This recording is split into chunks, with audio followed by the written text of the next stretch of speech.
meeting of the Carson City Airport Authority Board of Trustees. I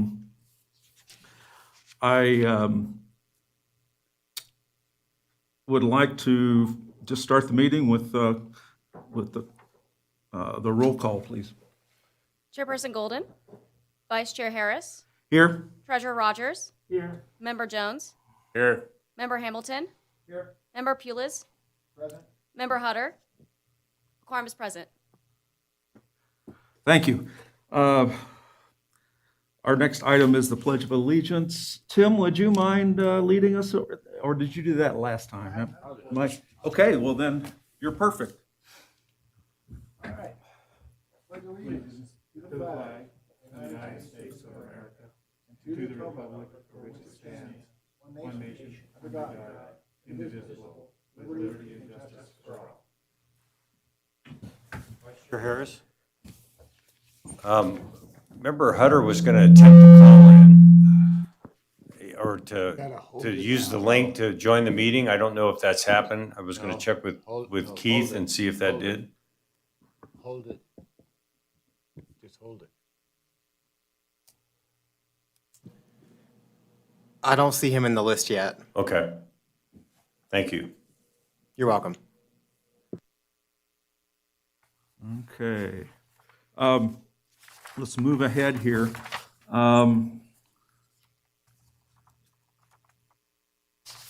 The first thing I'd like to, let's make sure I'm in the right place here. First thing I'd like to do is just give you a little rundown. I do things a little differently than Michael, and I just want I want to set expectations for you. I will not poll the members on each agenda item. Just raise your hand to let me know you want to talk. I think we can make this meeting go a lot faster if we don't poll everyone for every topic. I will not read the agenda to you. I know you can read. I will focus on managing the agenda, and I will not be contributing much to the meeting otherwise.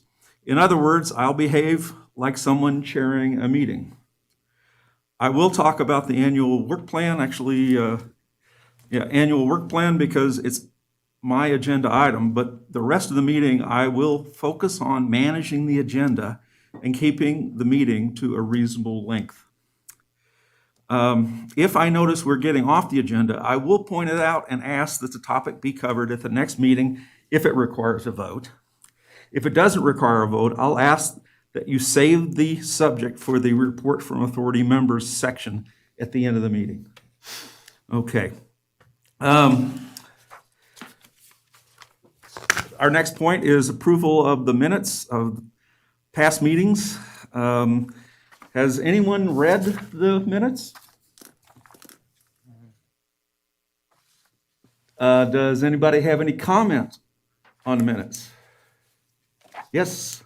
I have a question. Yes. How did the meeting minutes get from what's said onto the paper? Does anybody know? Yes, hi. Can I hear me? Danielle Howard, Public Meetings Clerk. We have a recording, and we based off the recording. I just did basically mostly quotes just so I could capture the minutes in its entirety report in regards to the meeting. Okay, do the notes go to anybody else for review? No, they did not. They just went to Mr. Moen. Okay, so you do them and they go right onto the paper? Yes, sir. Okay. Thank you. All right. I would like to reflect that the last meeting, I don't think it was represented to the full extent of what I said.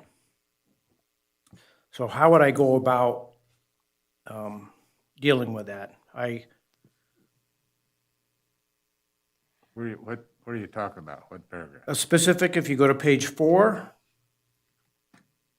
and you look at the very top, I mentioned a couple of other things which were not listed here. And I would like those to be more accurately brought out. Well, do you have a statement that you want added? Well, what I'd like added was what I said back at that time. Okay, And do we need to go over those specifics now, or can I just say that and have it done? If you, oh, sorry. I will just say that if we put everything you said during that meeting into the minutes, they'll be quite long. Is that what you want? Everything you said? Well, I want it to be more representative of what I said, Okay, all right. okay? You know, do we think that it's accurate? I say, no, I don't think it is. Okay, Can I comment on that? Sure. On Carson.org, there's both a video and an audio recording. Right. So you could probably go to that recording and review it. And if there's something in there that you felt should be included in the minutes, you could make that specific request and coordinate with the clerk to make Okay. those changes. So in other words, I need to go back and fix Well, it. I went back and I listened, like, for example, at the last meeting, Chair Golden challenged what the minutes said in November. I went back and listened to the recording. And what he remembered and what was on the recording are two different things. Okay. So that, I would suggest to This go to the happens. source first right. and then make a comment regarding what was on or not on the minutes. Yeah. Well, I didn't necessarily have time to do that as I went over these, but I did say a number of things I think are important and should be recorded in the record. Okay. I I would, guess it's up to me to go back and go over the recording and well, Submit I don't that. know Is how that- else to do it because I don't know how anyone else could listen to the recording and know what you think is the most important thing to add. I'm sorry, say again. I said, I don't think that anybody else can really do it because it's hard to know what you think is the most important Okay. parts. Then I will do that. I'll go through the recording Okay, and I'll, right. Now, and I think that's fine. I appreciate that because we want this to be right. Yeah. We want this to be right. The other thing I will say is that in the, and I don't know how to handle this, but it's relating to what Ken said. I too went back and looked at and listened to the recording, and where in these minutes from last time it says that Michael pointed out that there are minutes incorrectly stated that Mr. Moen was directed to work with the Vice Chairman Harris on the survey reference under line number 14, page number 5, which he noted should be himself and the Vice Chairman Harris. That's not an accurate reflection of what is on the recording. What is on the recording basically says that he would work with Ken and me. And so I don't know, sometimes we misremember conversations, but when you go back and listen to recordings, they're pretty clear. So I don't know how to handle this. I will talk to Michael about it because this just came to my attention today. But I don't know how I'll go about fixing this. But I think we need to be more careful, and we need to do what you're going to do, which is go back and listen instead of just working off of what you remember. I think We have that's fair. imperfect memories. yeah, I think that's fair. A lot of times, sometimes we think we heard or said something and we didn't, so that's totally fair. And I'm sorry, Member Hamilton, if you'd like, if you tell me where it is, then I can just verbatim quote it. You don't have to go back and listen if you don't like, if you wouldn't like to, I can just go up and, Right at 6/18/07, page 4 on our. okay, you got it, then I'll just verbatim. You'll do it? Yeah, Thank you. no problem. Right. So shall we hold off on a motion until we get revised minutes and we can approve them at the next meeting? I think, yes. That would be nice if you could do it, but there is a statute that says you have to approve the minutes within a certain time frame, and I think it's 30 or 45 days, something like that. So the ideal practice is you get the minutes drafts in advance, you review them. If you think something's wrong, you go back and listen to it so that when you get to the meeting, you can say, it should say this, this, or this. I mean, that's the optimum. I understand that sometimes that's hard to do, particularly since, you get the minutes, you don't have time between here and there, but that's really what you need to do. My recommendation would be approve it subject to the inclusion that the recording secretary said she would include verbatim. That would be the cleanest way to meet the statute. The other thing I just want to point out is both our recording secretary, Danielle, and her predecessor both did a marvelous job with the minutes, but we can't expect them to hear all the stuff that we're sleeping, and breathing, and to always get it right. You know, they have to do recording minutes for a whole variety of different boards and commissions. And so there typically are going to be some places where it doesn't read just right. And so I just encourage all of you to take a quick look at the minutes to do it. A long time ago, we did them much more detailed and lengthy, and the idea was to try and capture those things, and we found out that was a nightmare because nobody had time to read them all before the meetings. And so I think their efforts to summarize and shorten are really valuable and good to us. And so the best practice is take a quick look at them. If something doesn't look right, go back to the tape and then correct it at the meeting. All right. Do I have a motion for approval of minutes with the adjustments that Paul has asked for? A second? Yes, I'll make a motion to approve the minutes with the adjustments that I've asked for. Second. All right. All in favor? Aye. Thank you. Minutes are taken care of. Awesome.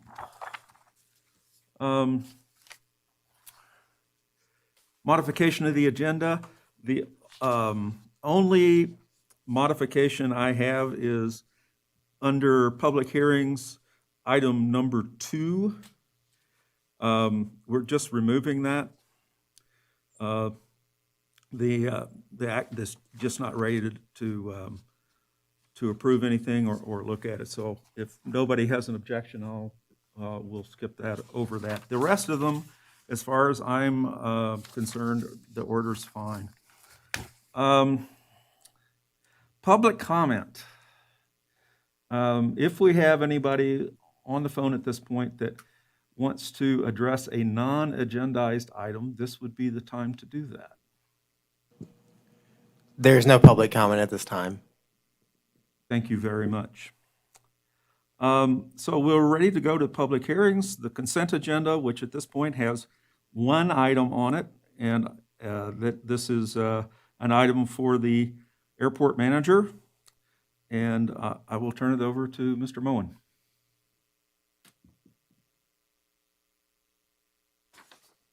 Thank you, Vice Chair Harris. This item is a response to a lease letter of intent and a term sheet that is included in your packet, as well as board memo. And if there's any questions on the item, I'm happy to answer them. Mr. Tagus and I have done a draft lease already. It's not prepared, ready for approval at this meeting, but what we're asking the Airport Authority Board is to approve the terms as laid out in the term sheet. And those are minimum terms, so items like area, lease rate, term of the lease, use of the property, as well as insurance requirements.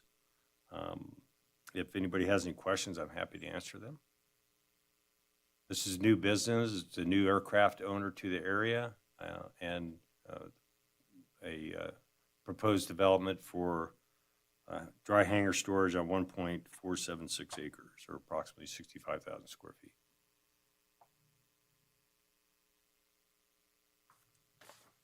Does anybody have any objection to a motion to approve the consent agenda? I've spoken to Mr. Takis and Mr. Moen, and I think they both feel confident this is in order. I would make the motion to approve and move forward to finish the lease. Do we have a second? Second. All in favor? Aye. Thank you, gentlemen. We're now moving to pass the consent agenda to item number 3. This is a Moen and Rogers topic. Who would like to start? Mr. Rogers, Member Rogers, would you please carry on? Okay, so the basics for the board, we have to submit a preliminary budget to the state by April 15th. And so we're we're here 2 meetings before that when we have to accomplish that, and then the final budget has to occur in mid to late May. And so we'll have multiple opportunities to review this information, but I thought that getting a head start on it would be useful for us.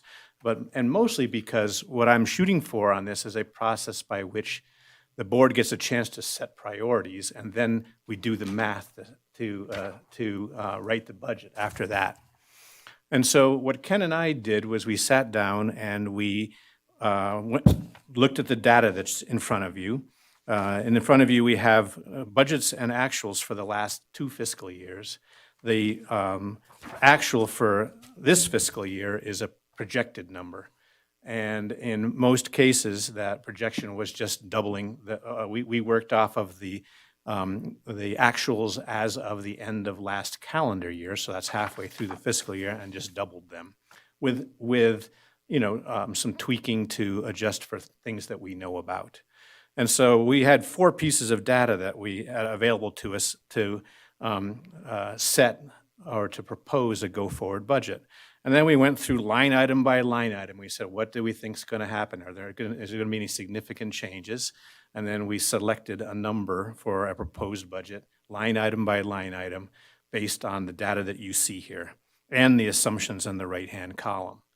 So I'm not going to go through and read off a bunch of numbers. I know you all can read, and I suspect you already guessed what process we use based on the numbers we came up with.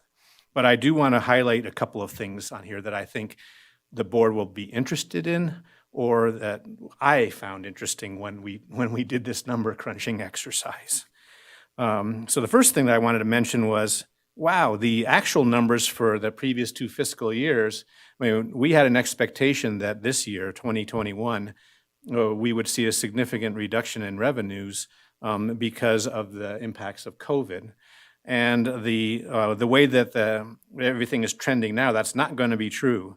You'll notice that the total revenue for actual revenue and for 1920 versus 2021 is just about exactly the same. So what happened is we did have some reduction, or what we think is going to happen, and it's not set yet, obviously. What we think is going to happen is that we did have a reduction in revenues related to airport operations, but we had a substantial increase in rock sales. So I guess everybody stayed home and worked on their gardens. And thank you for doing that, because that allowed us to overcome any shortfalls in revenues based on airport usage. So I thought that was worth noting. And you'll see the rock sales numbers on this, almost double. We sold more rock in the first half of this fiscal year than we did in the entire previous fiscal year. So who knew? We actually projected a decrease, just for reference. All righty, and then so on just working through the more interesting items in the remarks column, or in the assumptions column. Last year, in our May meeting, we approved a revision to our airport fee structure. And then we deferred that new fee structure until the beginning of fiscal year 21-22. And so that's what we're budgeting for right now. And so that new fee structure is scheduled to go into effect on July 1st, and it's reflected in the revenue numbers. Going down into the expense column, I think everything there is reasonably self-explanatory. Question? Go ahead. Yes. When we see fiscal 2021, does that start like what? I guess July 1st is the beginning of the, okay, so it's July 1st of July? July 1st of 2020 through June 30th of 2021. Okay, thank you. On the On the expense side, most of this stuff was relatively straightforward. There are a few comments on the various changes that were made. I think the item that the board will be most interested in is the salaries line item. It's about halfway down on the second page. And over in the comments column, Ken and I have listed our expectations about what we expect for salaries. And of course, the salaries drive all the numbers below that. They drive all of the contributions to the various, state agencies that like to add on to our salaries. And so you can see the way that salary number is built. We have a baseline that matches with the salaries that we're paying now. We have budgeted for a increase for Rick, but not for Ken in the coming fiscal year. And in response to several, requests from to the airport manager that he really wants that the users, the tenants, want to have weekend coverage, we've included a salary kicker, so to speak, or an increase in salaries that will be used to provide weekend coverage in next fiscal year. And that'll be a part-time position, and we are guessing that we can get that done for around $20,000 in salary. And so I just wanted to highlight that line item. And then I wanted to go down to the third page and just note that we do have an airport capital improvement program, and it's well documented. We have 4 items on it for next year. And the airport's contribution are 6.25%? Is that what it was? Did I get that right? That's for the FAA local match, and then if you're referring to our capital. No, I'm referring to the Yes, FAA. Correct, Yeah. 6.25%. Yep. So our match is just under 80,000. Will be just under $80,000 next year, assuming that all 4 of the planned projects go through, and you can see how that math occurs. And then the very last thing I'd like to note is that we do have, in addition to the capital improvement program that we get FAA money for, we do have a airport authority funded capital improvement program for ourselves. And we discussed that in quite a bit of detail last year also. But the addendum page to the proposed budget numbers just gives you a rundown of what we are proposing in terms of airport authority funded projects for next year. And there are 3 of them. You can see where they're listed. We have budgeted for the purchase of a Bobcat with attachments, so that and we've budgeted for some runway light sign mats that keep the shrubs down around the runway lights, and we have budgeted to do the hardscape portion of the improvements to the front of the terminal building. And so those add up to the number that you see. And that's the only thing I wanted to comment on. Ken, what comments would you like to add before we discuss? I think you covered it very well. I do want to note on the ASIP, we're going to talk about those items in depth in the next agenda item, so we don't have to belabor that dialogue here now, but I think that covers it. So what we're looking for today is we're just looking for the first cut back from the airport authority, what you do and don't like about the proposed budget. And if we agree as a group that there's changes that we want to make to the budget, we'll take that back, redo the math, bring the second round of the proposed budget back next meeting, hopefully, and hopefully be in a position to approve it so that it can be easily submitted by the April deadline. Question.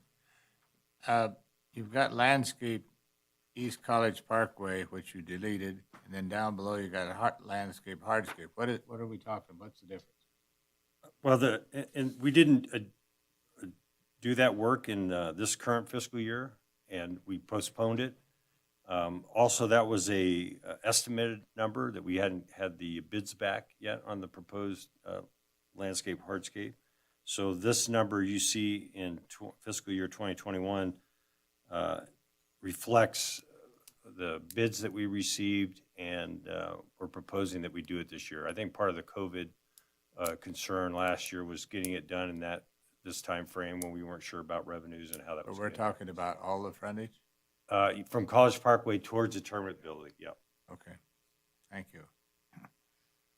Yeah, Member Jones, we were proposing last year to do a complete redo of the landscape, of both reconfigure the driving portions of in front of the terminal building and adding some landscape materials so that it looked prettier.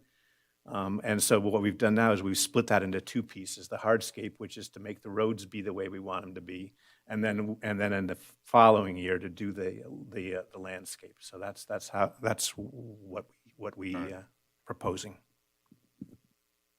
Any further questions, comments? Yeah, I have questions.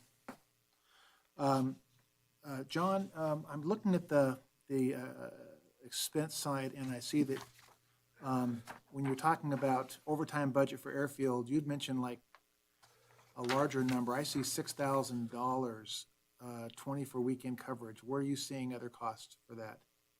Am I missing something? I'm not sure if you're missing anything. We did put an overtime budget of $6,000 for the entirety of next fiscal year. Right.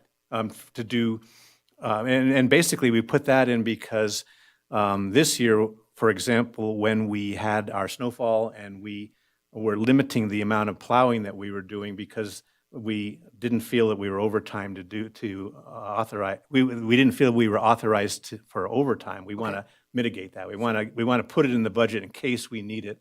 We won't be violating the budget to authorize some overtime. Sure, I understand that, and I think that's fine to have that in the budget. It's going to be if necessary, and if not, we won't spend it. But I thought you said something about additional costs over and above that for overtime. I don't see it on this spreadsheet. I think you're probably referring to Member Pulitz for the weekend coverage item. Yeah, where's Over in the this? comments, you notice we've added $20,000 to make a ongoing, routine coverage, physical coverage out of the manager's office for weekends. Yeah, I don't see any dollars associated. I just see it's right next to the $6,000. Right, I think, It's unfortunately I couldn't fit it all in one line, so I put it down. It's a continuation of the line above. Sorry about that. I just didn't have space to put it in the line above. Okay, and then, so based on your budget, you're actually, this budget forecasts a $12,547 loss. And that's purposeful? That's correct, yep. We were proposing doing the capital items that we described, and that resulted in a net loss for the year of $12,000, which will draw down out of our $1.5 million in cash that we have in the bank. Last comment or question is that we can agree to go forward with a budget, but as far as actually approving expenses, this is not a blanket approval of expenses. This is just a general budget for planning purposes. So, for instance, you have some money in there for our new maintenance person for a raise, and as part of this, according to this, we can discuss that at a later date, whether we want to go forward with that or not, because it's brand new and there's things just to discuss. And so if we vote to proceed with this general budget, this is just step one. I don't think we're voting on anything tonight. I don't think that's a proposition. Just us discussing tonight. Okay, Right. good. All But right. but to finish your thought. Yeah. Absolutely. The airport manager has a threshold of money that he can spend at, and I'm embarrassed to say, I don't know what that is. It's not terribly high. If it gets above that, then he brings it, but oftentimes he brings stuff that is below that threshold. Oh, So- yeah, I'm aware. I'm just trying to Yep. get the process in. Okay, so all this stuff is a guideline right now. We're discussing, and we're going to discuss, like, it's first I've heard about a Bobcat, and it's the first I've heard about 3 or 4 things here, which is fine. I don't have to be privy to every detail. But it's something I would like to process and discuss. So if it's just at the point that we're looking at, it's a reasonable budget, looks like. It's not overstating income, it doesn't look like. No, this the point. objective is that this helps the rest of the board kind of set their priorities for the budget itself. Right. And if there's something that perhaps the board identifies that they want to do, not just maybe in lieu of, but in addition to, I think those are all up for consideration. Yeah, this is the starting point. We, like, Chair or Treasurer Rogers indicated, we basically started with a zero budget, looked at past history and projected current Right. trends. And, judging on the last three budgets we've done, we've exceeded budget expectations every year. Right. As far as revenue, expenses and whatnot. But, we also have to plan for the unplanned. And I think we've done that. I didn't see any fee increases to tenants in this. Did you have, is there Other something? than what was approved in May of last year. No, we haven't brought forth any proposed rates and charge changes. Okay, that's clear to me. Thank you for clarifying that. Yeah, so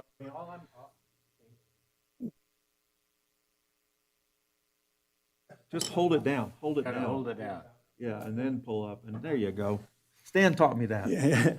Yeah, I mean, we're building a budget at the pleasure of the board, of the trustees. And so we propose, the trustees says, no, we do or don't like any item on here, and if we agree to make changes, we'll do so, and then that will become the go-forward budget. And as you know, Tim, budget's just a budget. Any substantial decisions that get made during the course of the year that cause us to rethink a budget item will be brought before the authority and discussed. Like a pandemic. Thanks, John. I just wasn't here last year for the budget Yeah. proposal. I came in afterwards, so this is the first time, so I'm just trying to get it all clear in my head. Everything sounds fine. Mr. Jones? So are we contemplating any fee increases this year? No, we have not discussed fee increases. Are we going to? We can. The reason we hadn't is the FAA requires us to publish rates and charges as part of our grant assurances, and we did that last year. And so I analyzed the fee structure last year, made a couple of proposed changes. One of them was approved. So I hadn't discussed that this year. It did cause a little bit of consternation. However, Yeah, we found that if you raise that issue, you get good attendance at the people will meetings. show up, yeah, right. But there were some, Member Jones, there were some fees that have not been changed since the 80s. For example, the fuel flow fee. However, there is some dialogue about whether or not a new entrant would pay the old fee, or we would negotiate a new fuel flow fee, or the current fuel provider. In reading the lease, I believe that it should have been adjusted by CPI over time. And we discussed a voluntary increase in that fee, and that didn't go anywhere either. But however, we did do the appraisal on the new land with the objective of getting a market rate that's current on land leases, and that's gone up since the last appraisal we had. So that's not really a fee per se, but the tie-down fees, we have a little bit of a latitude on, long-term parking fees, which are not a big part of our revenue picture. But tie-downs aren't either. We generally look for tie-downs to be handled by our tenants as opposed to the airport authority being involved in the tie-down business. So there's what I will do for the next meeting, and I'll send you in the interim, is a copy of the rates and charges so that you can see what all those are. And then we can certainly add that to the topic. Thank you. And let me add, any benchmarking from other regional airports would be helpful when we're looking at the rate of fees. That way, we don't go into this blind. So anything you have would be very Sure. helpful. Any other questions on the? And Member Jones, I just wanted to let you know, just since you are new to the board, that the fee structure that we approved last May did include an increase into a couple of the fees that we charge. And they were fully vetted in multiple meetings, with the public, and they were put in place and then deferred for a year. So they'll go into effect on July 1st of 2021. Other questions or comments? I just want to add, I really like the annotations, the assumptions added to that. It really helped me go through this and understand it very quickly. So good job, and I hope we can continue to build that part out. If there's nothing else on this, we'll go to item 5.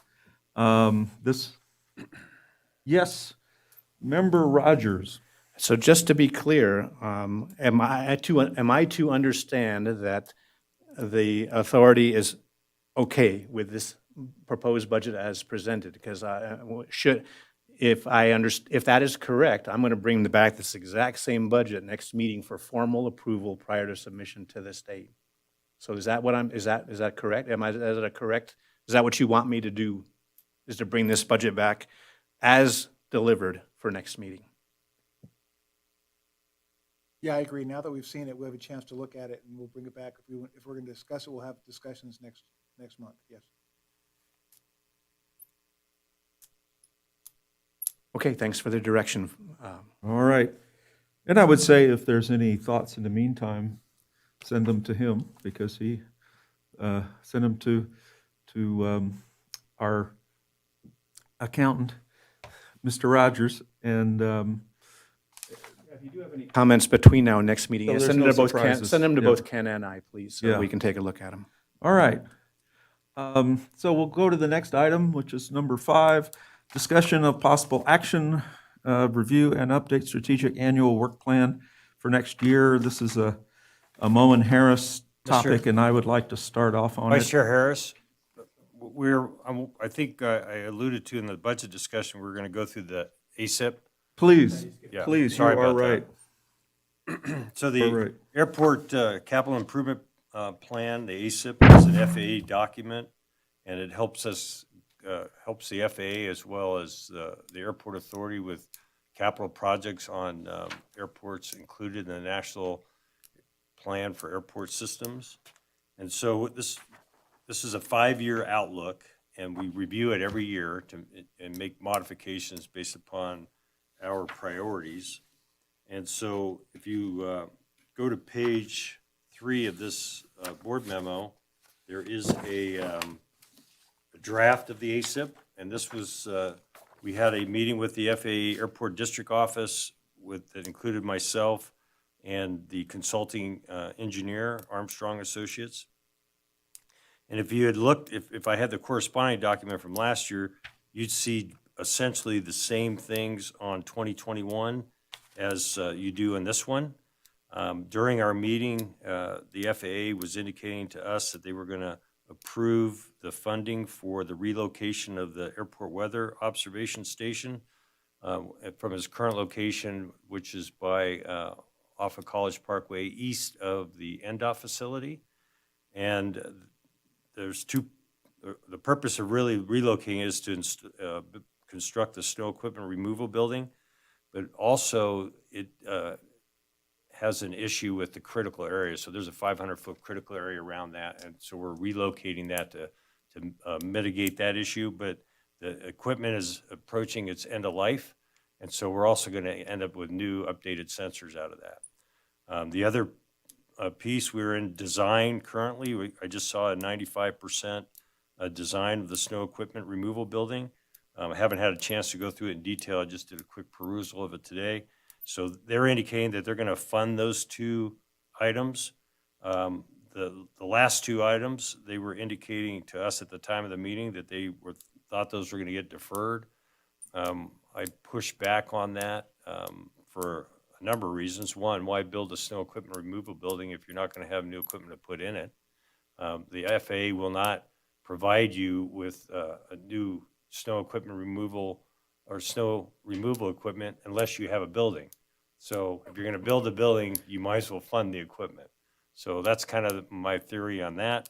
And then this, for a little background, Member Jones, the airport has a nighttime instrument approach restriction. So currently you can't fly in after sunset under IFR conditions. And so we have been working with a consultant to mitigate that issue. It's been about 1.5 years or so. And so the FAA and our dialogues has come to the conclusion that we need to have a new, what they call 18B aeronautical survey. 18B refers to the FAA advisory circular that covers this. And they don't want to go further with any of the dialogue until we have that done. So they were going to push that item as well, and I pushed back on that. I had a conversation with the airport district office manager late last week, and he's indicated to us that all 4 of these items are going to get funded. Now, something could change between now and then until we get the grant offer, but right now they're indicating that these items are going to be funded. We were pushing to actually fund the whole mitigation project in one fell swoop, but they said, well, wait now, everything hinges on the aeronautical survey, so let's just allocate the funds for that, and then we'll come back and talk about the equipment pieces. So if you look on 22 and then 23, you'll see the other 2 components to that mitigation are included in there. The install of the approach lighting phase 2 for the offset PAPI design and construction. Then also we've included the backup generator for backup power for those. And then we push down in 2023 is a big lift, which is the approach lighting system, which is a MALSAF. And we believe that the PAPI alone will solve the problem according to our review, but the approach lighting system finishes that approach with a standard look at an airport at night, which is what you would see at an IFR airport. I just want to interrupt and do a sanity check here. Member Jones, are you familiar with the nighttime operation work that we've been doing, or does this all sound foreign? Yeah, it is. Okay, when he talks about these studies and everything, and lighting, approach lighting, all that sort of thing, it's all about making a safer and saner nighttime operation for the airport, and it basically comes down to a guidance system that lets people land at night. And it's a big deal for us, and I think it's one of those things that it's worth knowing more about it, and tonight wouldn't be a good time to educate you. But I think that it would be worth time for you and Ken to spend a little time on the phone and or whatever and get I have up to some speed materials on it. I'll forward to you regarding that. Good. And I'm sorry about that. I No, you're good. totally All I can say just kept is, going. if you want to describe it in one word, it's cool. Okay. Important because, like, we have tenants on the airport who routinely go to East Coast, West Coast.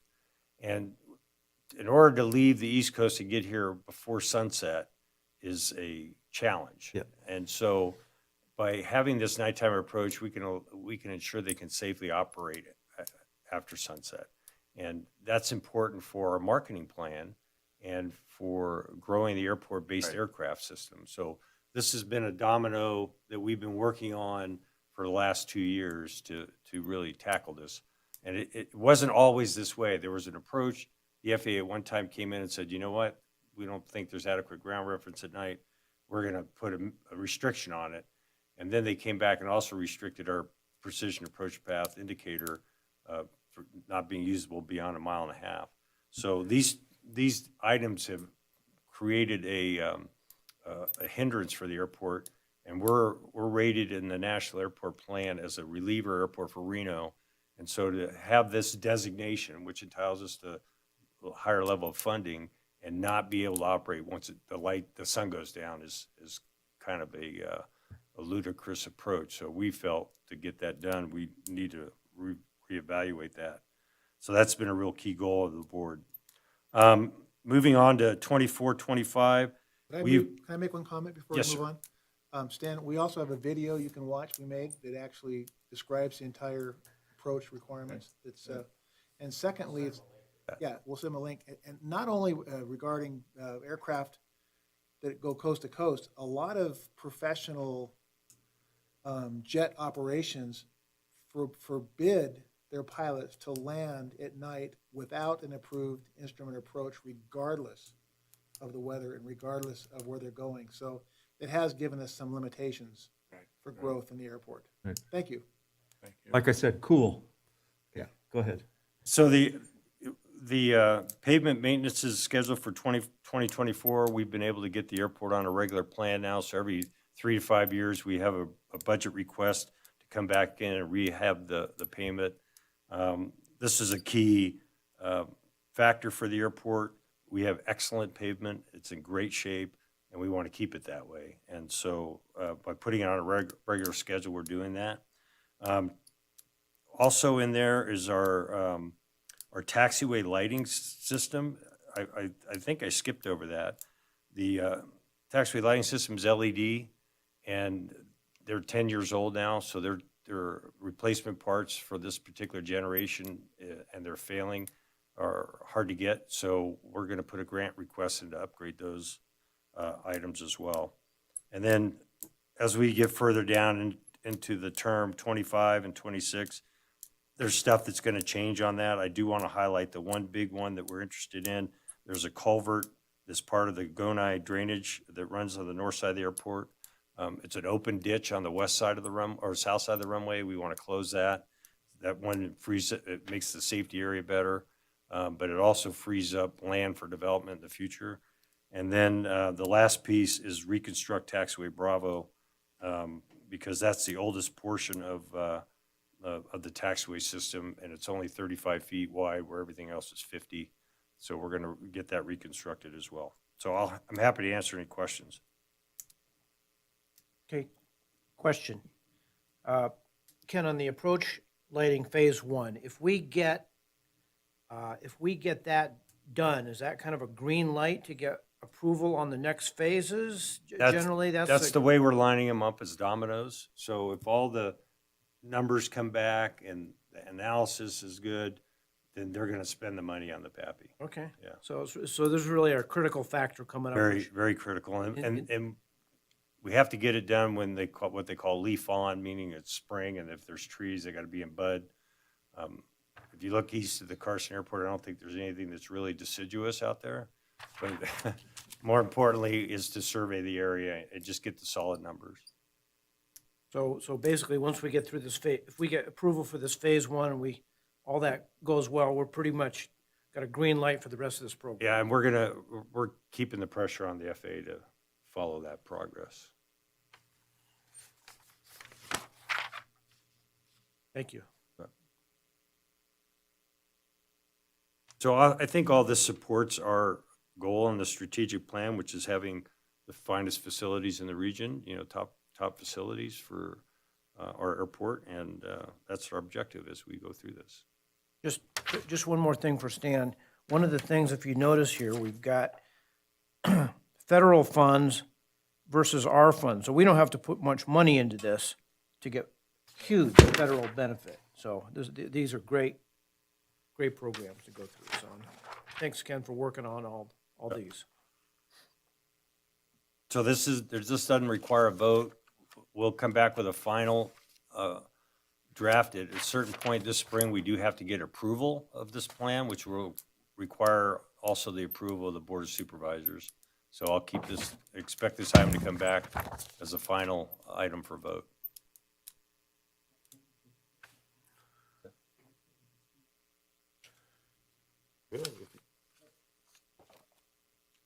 I was just asking the airport manager, unless there's some changes to be proposed, you can vote on this right now and approve it. It's noticed for a vote and approval, and it is something that we need to get back to the FAA because they use this as a guideline for funding to us. And with that, and as you look in the long term, all the numbers aren't done on that. Can they approve it subject to the final? You don't have numbers for the Right. 26? Yeah. Yeah, probably better to finish it before you approve it. Yeah. The engineer was still working on that piece. All right. Anything else on this topic? Okay, then I will now finally go to number 5.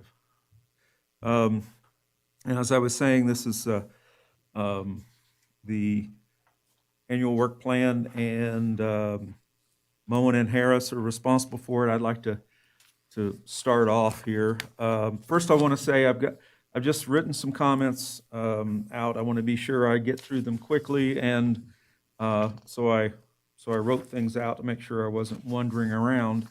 And I also,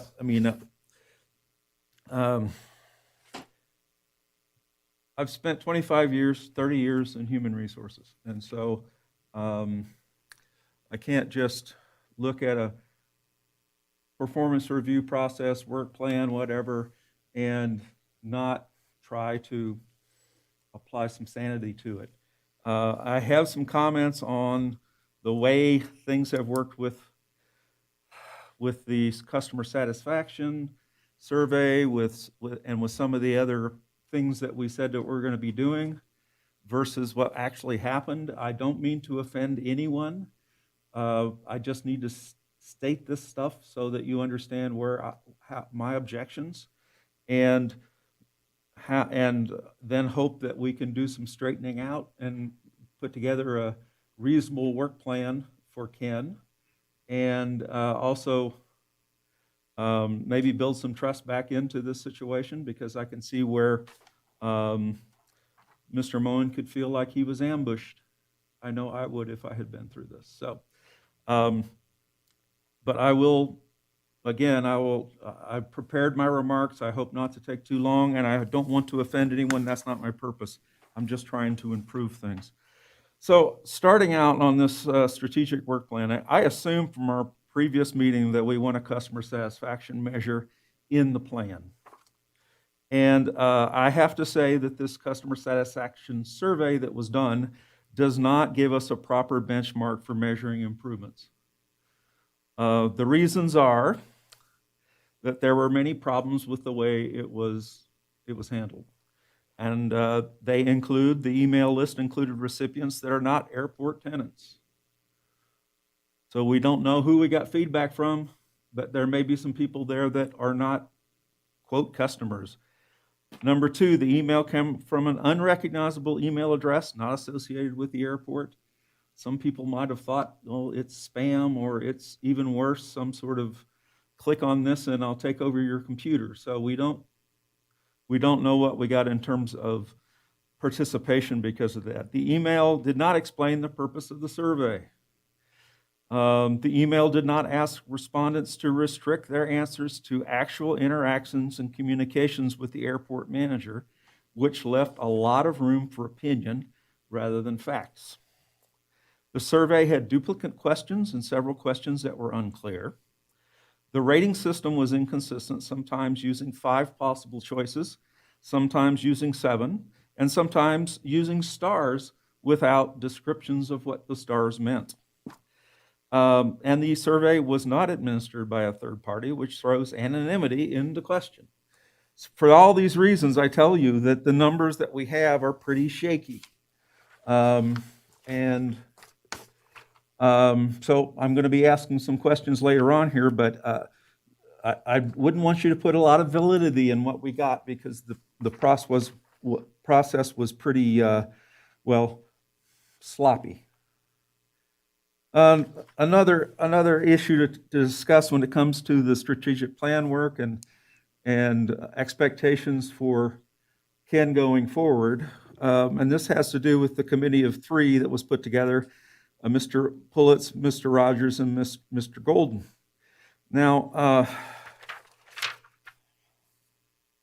first, from the January minutes, Member Pulitz proposed assigning a 3-person committee to work together with Mr. Moen to address the negative issues. That's a quote.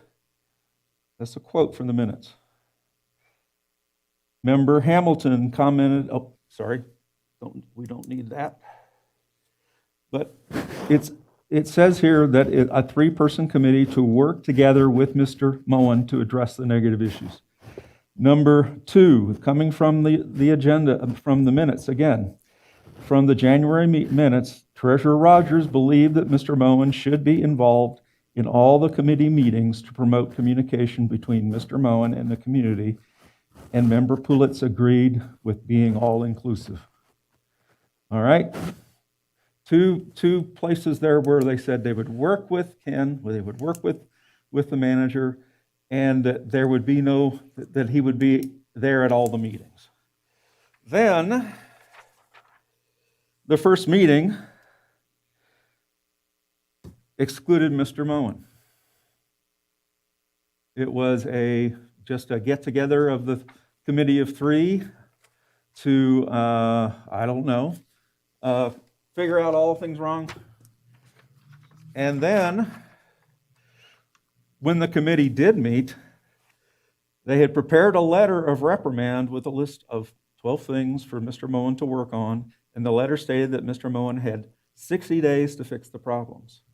The letter was signed by the 3 members of the committee and given to Mr. Moen. Now, this does not sound like working with Mr. Moen to me. And I want you to understand that when I come to a meeting like this and somebody says, I will do it and I will do it this way, you've created an expectation in my mind that you will do it that way. And I think even worse, you create an expectation in the manager's mind that you will do it this way. You specifically said that you will work with him. You specifically said he will be included in all the meetings, and you did something very different. And I am sorry Mr. Golden isn't here. I'd like to have an explanation from him how this process went rogue, but this is not the way to do things. All right? Another thing I want to explain is a lot of the problems are related to the culture of the airport, the fact that it was not run professionally for years. It did not have a meaningful budget. It had no capital budget plan for replacement as stuff worn out. It did not have good security or safety programs. Tenants could and did get away with just about anything. Now we're trying to change the culture to recognize safety, security, and professionalism as essential parts of the day-to-day operations of the airport and its tenants' facilities, so that hangars don't catch on fire, for example. This change in culture is not going to happen in 60 days. And if you think it is, you are fooling yourself. So, essentially, we've asked Mr. Moen to be more professional when dealing with tenants and others. But how can we hold him to a higher standard when we do not perform professionally ourselves? Mr. Golden was supposed to work with Mr. Moen and me on the survey. He didn't work with anybody. And what he did was sloppy, unprofessional, bordering on the embarrassing. And if he was here, I'd say the same thing. We did not keep our promise to include Mr. Moen in the committee meetings regarding his performance. We said one thing, we did another. These are things we were supposed to do and we didn't. It seems to me that Mr. Moen, if he isn't doing the work doesn't get done or it doesn't get done right. We must improve as a board. When we set expectations for ourselves, we need to meet them. I'll remind you that the survey results for the Board of Trustees were not good.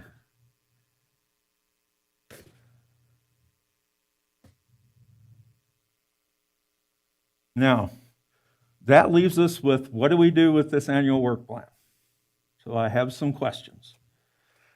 First and foremost, should the work plan reflect the strategic plan of the airport? Secondly, what time period should the work plan cover? I would suggest we continue to use the fiscal year so that it lines up with the budget. Would anyone disagree with that? Number 3, who is the customer? We want customer satisfaction as a measure. We need to know who the customer is if we're going to develop a good email list for the survey. This idea that it goes to somebody in the community or it goes to this person or that somebody just happens to be on Michael's email list cannot happen again. So is it a tenant? Is it the tenants? Is it the airport users? Is that how we're going to define it? Usually a customer is defined as someone who pays you for goods or services. So is a subtenant a customer of Ken? Who's responsible for their satisfaction? Is the person leasing the property to them responsible? Or is Ken responsible? We got to answer those questions before we know who to ask. Since we don't have legitimate benchmarking data, how do we measure customer satisfaction other than regurgitating anecdotal evidence?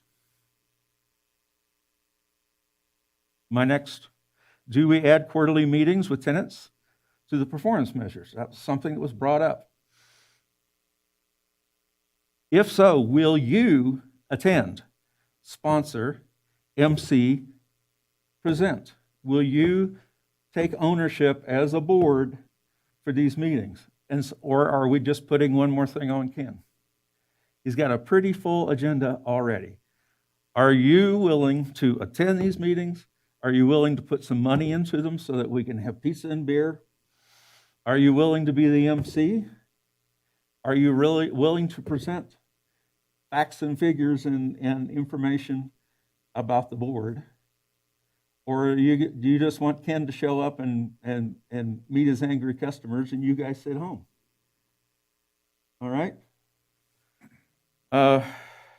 And if these are poorly attended, will we discontinue this effort? Do we need a maintenance measure? This was something that was brought up before. Weeds or signage or whatever it is. And then I asked the question, the most important question, how do we measure? Okay? And finally, and this is the most important question, because when I found this out, I was so disappointed in this body. Ken Moen asked for a performance review twice last year as the fiscal year ended, and twice Michael Golden said he didn't want it on the agenda. So, how do we make sure the manager gets a review? So, I'll go back to my first question. If you have no comment, don't say anything and we'll go on to the next one. But I need answers to these so that we can develop a serious plan. All right. Number one, should the work plan reflect the strategic plan? Any comments? I'd like to make a comment, but it's not on your first question. It's on your last Speak into 20. the microphone so we can hear you. It was on your last 20 minutes of diatribe that I'd like to comment on. First of all, I want to be on the record to say that I'm very, very, very displeased with your comments. I was very displeased with your comments at the board meeting last month, where you insulted me and every board member, telling us that we were unprofessional and we didn't know what we were doing. Pretty serious stuff. The fact that we're being insulted for things that I feel is completely misrepresented and completely wrong. Number one. Number two, let's get to the survey. I do agree that I would have liked to see the survey done differently than it was. I do agree with you. I think that was rushed, and I had no input on that whatsoever. However, I do know from Mr. Golden that the distribution list came from Mr. Moen's distribution list that he got. I'm not exactly sure who he said what to, so I can't. Telling you that No, we I- were told that he got the distribution list from your distribution list. I'm not sure how he got it. I don't know how it worked, but he said he used I have a gate yours. card list, And apparently that list included some of your vendors and some other people outside of, correct. okay, that's the list that went out, that's the list he used, as far as I understand. I can't verify it, and I choose not to ever speculate, but that was what we were told. So unless we heard go ahead, Paul. I can barely hear you. Speak into the Okay, all right. microphone. Move that All right. microphone way up closer. Okay, there we go. All right, so that's, regarding the survey, I would have done things differently. I didn't like the way it Well, was. if I could just comment on that. Yeah. Had Michael done what he said he was going to do, Right. worked with me, worked with him, that wouldn't have been a problem. I tend to agree with that, so I'm going to Okay. be I'm going to be very specific and fair and open-minded. Regarding keeping Ken in the loop on this whole process, I don't think it's fair to say that our meeting that we had prior to meeting with Ken was not in the spirit of our plans. Our meeting to meet before that was we were trying to analyze this information we got from the survey and see how much of it we determined was true or truly worth considering and not worth considering before we made issues from that. And the reason we wanted to do that is because the three of us spend a lot of time at the airport, and we hear a lot of things. And what we heard, what we've been hearing, and we shared this very specifically with Mr. Moen, is that there's a certain percentage of people at the airport, they're not satisfied with the way he communicates and delivers his messages. We're aware of that. We hear it all the time. Paul and I get comments all the time about that from a percentage of the users. Now, there's a lot of users we don't hear from, and we know that. There's a majority of them don't really care that much. Some of them are satisfied. Some of them don't want to be polled. We knew that too. So we wanted to get our heads together as to for what was legitimate to bring to Ken's attention and what was not to bring to his attention for this joint effort to improve relationships. So that was the purpose of that. It wasn't to exclude Mr. Mullen from anything. When we came back and scheduled the meeting with Mr. Mullen, we went out and we brought together all of our joint comments and our joint feelings about how this survey depicted itself. And what we need to do is not just as an airport manager, but as a board as well. Because as you said, the survey showed that we were not necessarily well rated either as a board. And we took that very seriously. And because I think, and the biggest reason I think that's important is because the users of the airport have to feel the board has their best interest at stake and that we're part of the game. We're part of the solution. So we take responsibility for that. Now, the meeting we had with Mr. Mullen, I thought was pretty positive. I think it outlined things that we all agreed we felt that was worth writing out, and we cast off a whole lot of things that we didn't before that meeting. Now, going forward, we have a meeting scheduled for the 24th. Is that right, Ken? The 24th? Airport users meeting going a week from tonight. Mr. Takis, I'm not sure if can any of the board members attend that. If it's not an official airport authority meeting, it's just a meet and greet user meeting. I don't know. I know that 3 of us plan on being there. Yeah, well, 3 of you can be there, but if more than 3 of you are there, if there's a quorum there, we have to just issue a public notice, saying that you guys will be there, that it's not your intention to deliberate on any issues or make any decisions. But Good. that you'll be in Well, the I same place. encourage all the board members to stop over. It's gonna be Well, a short maybe, meeting. maybe it would be good to actually send information out and say, this is a meeting we're having. Okay, well, here's where we're at right now. We put out notice number 1, and Mr. Mullen put it out for us, that we're gonna have this meet and greet meeting at Mountain West Hangar. And there's gonna be 2 more notices going out. So if we didn't know yet until this meeting whether or not we should invite the rest of the board or not, but I wanted to, because I want you to be able to be part of this, to hear what's going on.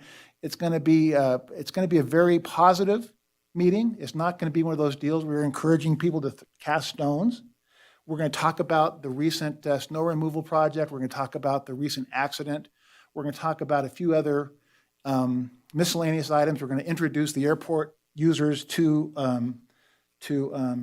Rick, our new maintenance manager. We are going to have a couple of moments of silence for 3 of our longtime airport tenants that have passed away in the last few months.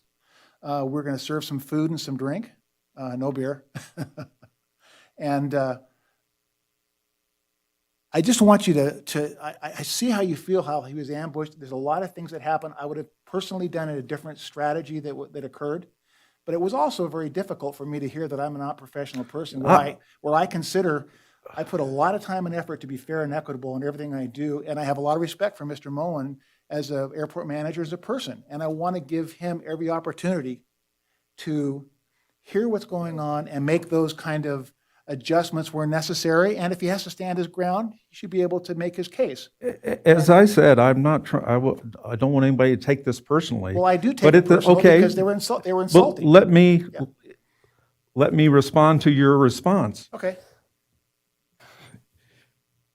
We specifically said, I specifically heard, everybody heard, that the Treasurer Rogers believes that Mr. Mullen should be involved in all the committee meetings to promote communication between Mr. Mullen and the community, and Member Pulitz agreed with being all-inclusive.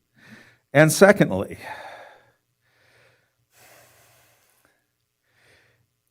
Member Pulitz proposed assigning a 3-person committee to work together with Mr. Mullen to address the negative issues. Okay, then Mr. Mullen shows up at the second meeting. There's already a letter with 12 issues on it, and it says you have 60 days to improve it. How is that working with anyone? And I'm telling you, from 25 years working in human resources, this is not how you do it. Well, I'm telling you, from running in my own business for 42 years, this is a very professional way to do it, and what we did was completely above board.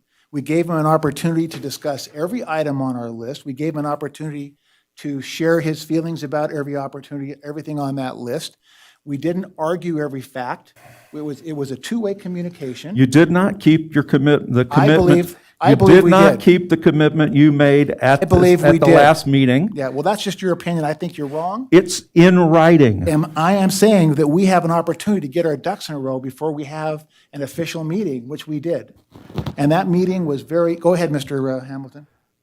Yeah, I'd just like to, since I was not on the committee, I'd like to give kind of an independent review of what I've seen happen. And to me, they got to, one of the problems is you can't solve a problem or work on something until you know what the problem is.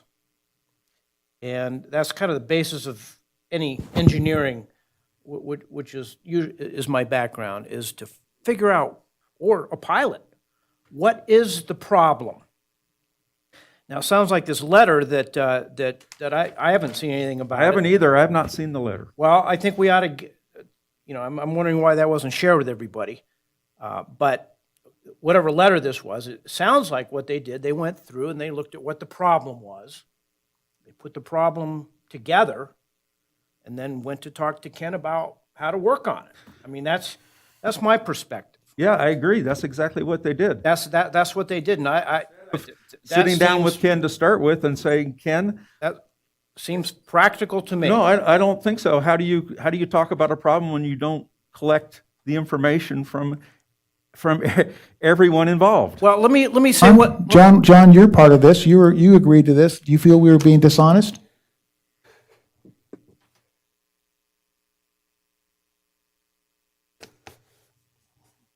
I think the issue is more a communication issue than is anybody being honest or dishonest. I mean, I seriously doubt that that Vice Chair Harris thinks that we were engaged in some kind of a subterfuge to try to hide facts from anybody. I don't believe that for a minute, but I think that he's expressing concerns about the communication style, the communication process that we use, and the communication process that we use as a board. And what I don't like about what Member Harris, or what Vice Chair Harris did, was he treated us tonight exactly the same way that he accuses us of mistreating Ken, during the last couple of weeks. He just came to the meeting and dropped a bomb on the board. Hey, here's what you all did wrong, and here's what I don't like about it.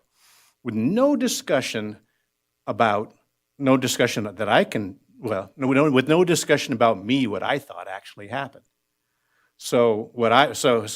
And I think that materially, some of the items that Vice Chair Harris presented were wrong because he didn't qualify his assumptions with the people who were at the meeting. So what he says is, we should have qualified what we presented to Ken with Ken before the meeting based on what we said at the meeting. Fair critique. But now we're continuing the same behavior tonight. Not okay, from my opinion. Yeah. So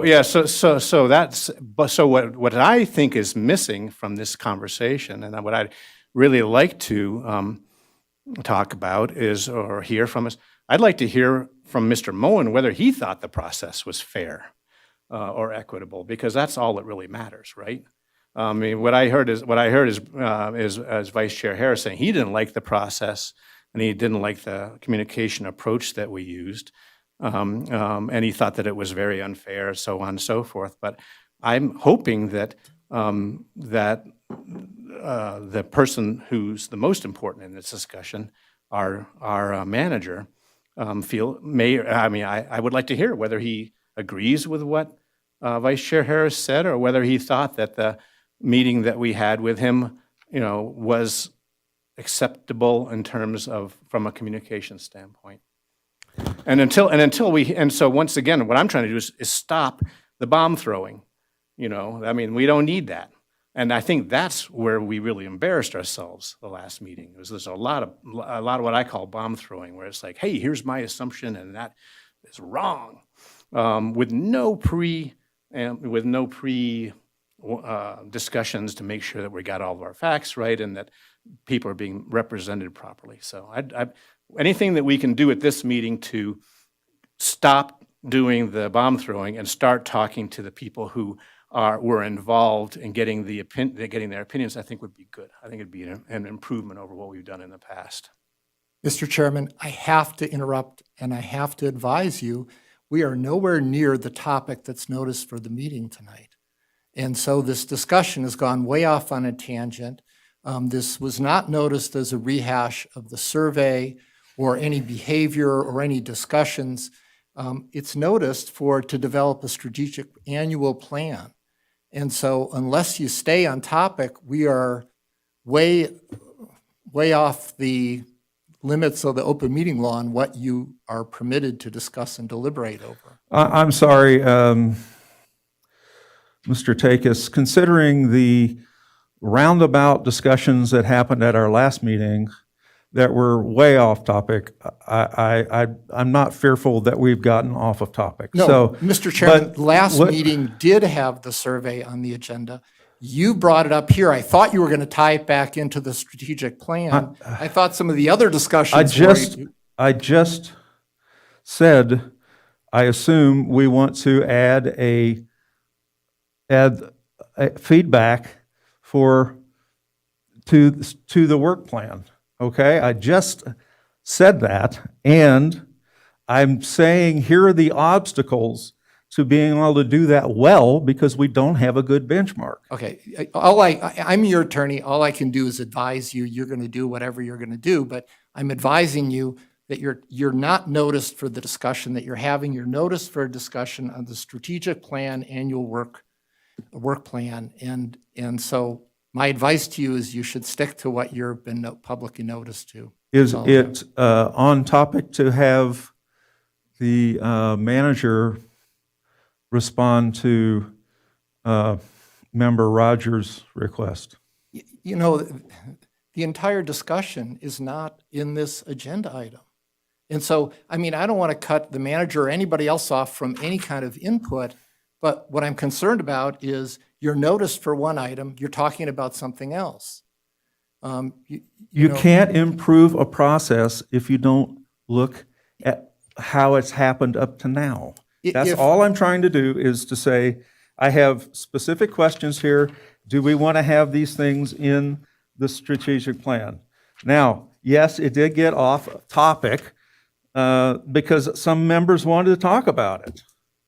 Talk about my statement. It got off topic. I'm still trying to figure out how do we want the work plan to reflect the I'm strategic sorry, I plan? object to that. You took us off topic. You accused us of wrongdoing, off topic, and so I'm going to leave this on the record. I don't think we need to go any farther.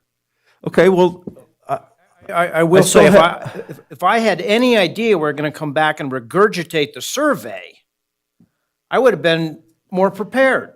I had no idea. I thought we were going to be kind of talking about what we're going to do rather than go back and regurgitating the survey. I If you just want to wa- talk about that, then let's put it on the next agenda. I just wanted to make it clear that it's not a good benchmark. Well, I disagree, and I'll tell you. Disagree as well. I'll tell you what, and let me give you a little reality. Okay, and I Okay. know you don't like it, but the way this survey happened, as I said this before, is that this survey is what we hear all the time. Okay? And I'm sorry if you don't want to hear that, but that's the way it is. And so I know you're not happy with the results of the survey or how it happened or this, that, and the other thing, but the reality is that's the way it is. What was in that survey is how it is. That's what we hear all the time. Okay, so back to my question. Is it inappropriate for the manager to respond to Member Rogers' a question? Well, if I'm going to respond to anything, I'm going to respond to why why we created a strategic plan and why we created an annual work plan and why we had a 5-year outlook. If I remember anything from the survey, there were a majority of people that thought I was doing a good job. And there was a minority of people who might be the same ones that are barking in your ear that are saying the same stuff over and over. But that's not why we're here. Not why we're, But I do want to go back and say, I don't want to continue to regurgitate the survey. So, neither do I. okay, so let's talk about the work plan. And if we have established as a board, even if you weren't here, when you came onto this body, you said that you were going to work within the framework of the board. And if I remember Hutter said, my God, you guys put a lot of work into this project and this structure, and I'm really impressed with it. And he's been on this board on both his family and as well as people that worked at ClickBond and himself. And so I think what stood out was that as a group, we worked really diligently in creating a plan. And right now we're getting sidetracked by barking. So I would rather roll back towards the focus of the plan. And our focus, we had a mission and a vision. Our mission is to be able to access the national airspace system and support aviation in the community. And our vision is to become the finest general aviation airport in the region. Our budget priorities are trying to reflect that. The proper staffing, the proper equipment, the proper investments. Our ASIP is trying to reflect that. Investing in the right stuff with FAA grant money and to get the most bang for our buck for the purposes of meeting those strategic priorities. Our annual work plan, which we tried to go over last time, had the last November and January reflected what we had done, what we accomplished when we set out to do those things and the things that we needed to improve on. And now we've added customer satisfaction to that because the previous work plan and the strategic plan did not adjust that as a topic. And so it's not so much, the 5-year implementation schedule has strategic goals, infrastructure, safety and security, economic activity, community relationships. I think we can add a customer satisfaction to that. But who is the customer? Are the people that go up with Paul Hamilton for flight instruction the customer of the airport? Are those is Carson executive who leases ground and has hangars constructed? Are those customers, or will they only become customers of ours once I sell them a gate card? Is Mr. Ortiz a customer now that we've approved a term sheet for him? Yeah, I think that would be a customer satisfaction. Does the guy who drives Snap-on tools, is he somebody who should be responding to a survey about customer satisfaction? I don't know. I don't think so. But if we're going to move this airport forward and we're going to operate as a group, our guiding document is our strategic plan. And if we're all in on that, we should be able to come up with items that we want to work on. And I've heard economic development as being one of the top priorities, both leasing property and facilities, i.e. T-Mobile coming on our tower.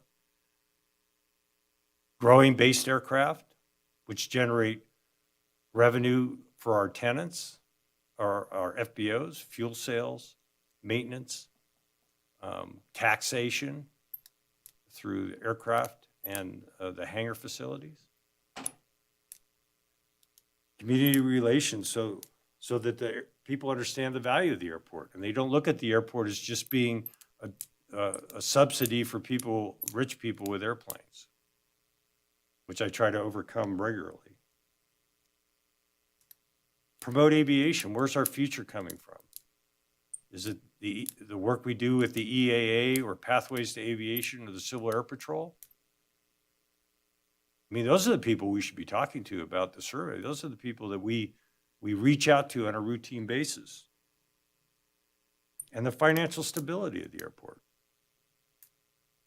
Growing revenue, whether it's through leasing property, new facility development, We've got some huge stuff that's coming on board. Telemax purchased 11 acres to move an operation from Sacramento, California, and base it on the southeast corner of our airport with a through-the-fence agreement. They're going to build a 30,000 square foot hangar, bring 40 jobs, and just have a great presence to that end of the airport.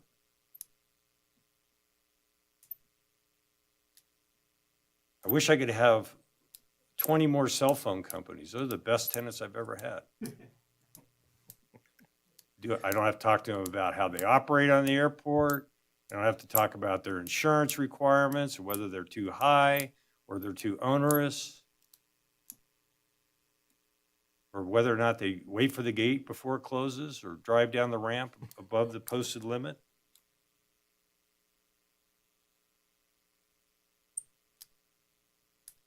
I'm all in on this. And you don't have to chase me out. If the board doesn't feel that I'm serving their needs, I'll leave. I'll give you the letter. But if you think this is the direction the airport should go, then get on board.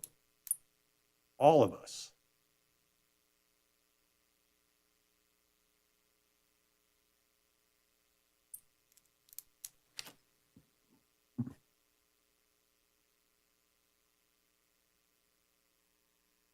Okay.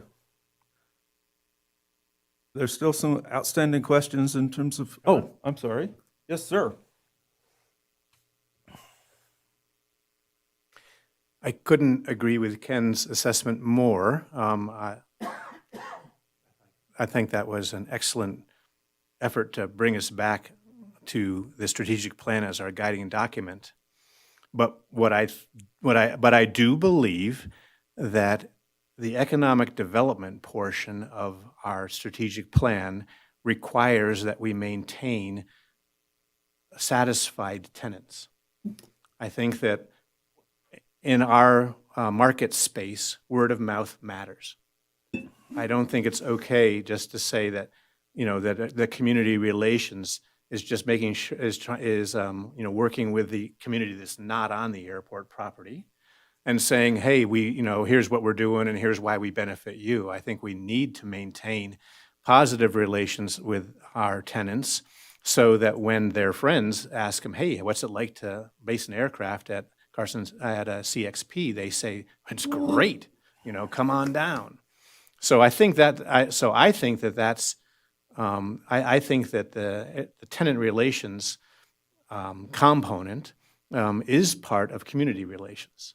So that's where I think the tie-in is. Okay. To try and wrap this up, again,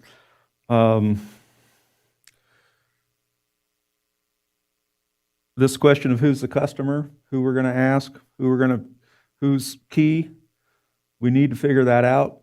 It's not for this meeting, but you need to think about it. Do you care about everybody that goes through the gate, or do you want to target something more specific than that? The Snap-on tool is a good point. Who do we care about? And it needs to be defined because those are the people we're going to be asking in a year. Is this question of subtenants customers? I think they are. But what is Ken's responsibility in terms of their satisfaction versus the person that's actually leasing the property to them? And sometimes it's not clear who they're mad at.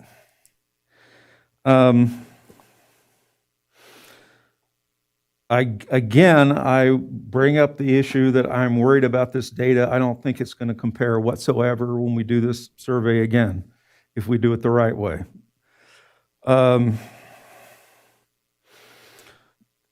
Again, asking the question of, do we add the quarterly meetings with tenants as a performance measure? That we need to have quarterly meetings, and if you don't, that's a performance issue. And are we, as a board, going to really own this and do it right? How do we do a maintenance measure? If We're going to add that. Weeds and things. And how do we make sure the manager gets a review, particularly when he asks for it twice and it doesn't come? So the other thing I want to say is that, just a comment on John and him saying, you didn't get feedback from the people who were at the meeting. Well, I talked to John twice about it, so I heard what you had to say. I talked to Michael on the phone about it twice. I heard what he had to say. And I talked to Ken about it several times. Now, I did not talk to Tim. I apologize. But it's not like I just made this up. And if you're upset, good. You should be upset. This is not the way to do stuff. And when I say we need a higher level of professionalism on this board, I'm not kidding.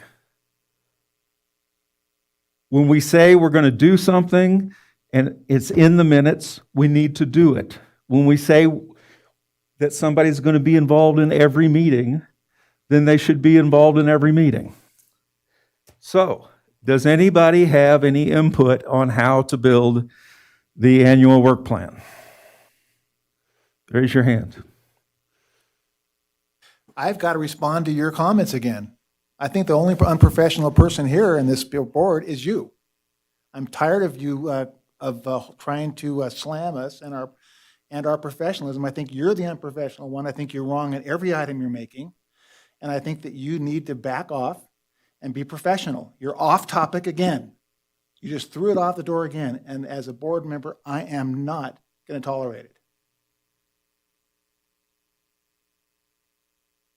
Does anybody have any comments on how to build the annual work plan? Sure, I'll give you some comments. Our annual, this is pretty much what we're looking at. This is all we have to go on, correct? That's all that's in the board packet.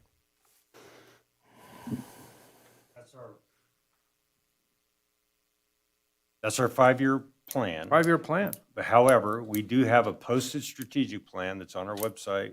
I'm sure you have a copy of it. So that's all on the table. But this gives you what we talked about when we Yes. approved the strategic plan. Okay. And we were hoping to accomplish in years 1 through 5. Okay, well, I'm going to say something that I said before. I'm going to say it again. The one thing that needs to go on here and on our strategic plan is customer satisfaction. Now, we have good questions as who's the customer and how do we measure? Those are good questions we obviously need to work on. That's number one. Number two, we need to get an emergency response team for when aircraft go off the runway is to clear that runway and get business going. I don't think we have that right now. We do. It's the Carson City Fire Department. Yeah, That well, supports see, the us. fire department isn't gonna haul airplanes off the air, off the, Well, then I would like you to clarify what you mean by emergency response team, because the 911 is the emergency response. okay. Emergency response team is, let me give you an example. And actually, I'm not the brainchild of this. I got this from Steve Lewis. Okay? When we have an aircraft that goes off the runway, we need to be able to get all of our FBOs together as a group and a team and get that aircraft off the runway so we can open that runway as fast as possible. Well, I think that's a great idea, and usually that's written in the lease agreements for fixed-base operators at most airports. And as a matter of fact, I reached out to every fixed-base operator on our airport, as well as fixed-base operators at Stead and Minden to assist us. Yeah. No, I know. This last thing was a tough thing, but I think we need to develop some kind of a plan. The airport authority is not in the aircraft removal business, nor should we be. Now, that should be for those that are trained in that, and Yeah. that is the fixed-base operators. Yes, exactly. I agree. So if you're suggesting we amend leases or come up with some sort of memorandum of understanding, that's probably the way to do it. Well, we asked, how can we move forward? Yeah. There's a specific recommendation that I think we need to work on. And how we get the FBOs together to do that is that, I don't know the answer to that, okay? perhaps Cactus Air Force with their crane can be one person I that spoke helps to them too. lift the aircraft off. Then where do we bring the aircraft for the FBOs to fix it and gain revenue? Who do we bring it to? How do we get it off of there? I think that needs to be a strategic goal. It's not going to be easy. Yeah. Of how we get aircraft off that, out of that safety zone and open the airport to commerce. Can I follow up on that? Sure. Real quickly, I think, can we simply say that it's an item that could be added to our 5-year implementation schedule and something we have, is worthy of discussion? Because there are lots of options, as we know. I made notes, yeah. I like that idea. It really is something we could make a better, safer airport if we had this kind of a cooperative endeavor together. Good point, Paul. It does help. So Yes, and and then customer satisfaction could also be as a discussion item to be part of our implementation. That shouldn't be a problem to look into as well. With that said, it can be pushed down to our further meetings. I will say that in our strategic plan, I went through there and looked for customer satisfaction, and we failed as a board to put that on there. And I will say that Ken has done a great job at going after the strategic plan and everything that's in there. We failed as a board to get customer satisfaction on there. And so we need to add that. And how we do that, I'm not sure, but we'll And figure it out. I appreciate that acknowledgement. Those are the kinds of things that we need to own up to. No, Yeah. yeah, I mean, we failed. Of course, it was done right when I came on, so I didn't have much input, but. So, You still have to own up to it. I'm taking the blame, Okay. and now we're gonna fix that. Okay. Yes. Sure. The person here who was the closest and most closely involved in the development of our strategic plan was Manager Moan. So Ken, did that come up at all? I mean, in your recollection, did customer satisfaction on, airport user customer satisfaction, did that come up as a potential item when we were developing the strategic plan? I didn't even remember it ever being discussed, but I wasn't as close to it as you were. I don't recall that item particularly, but I have copious notes on the process and detailed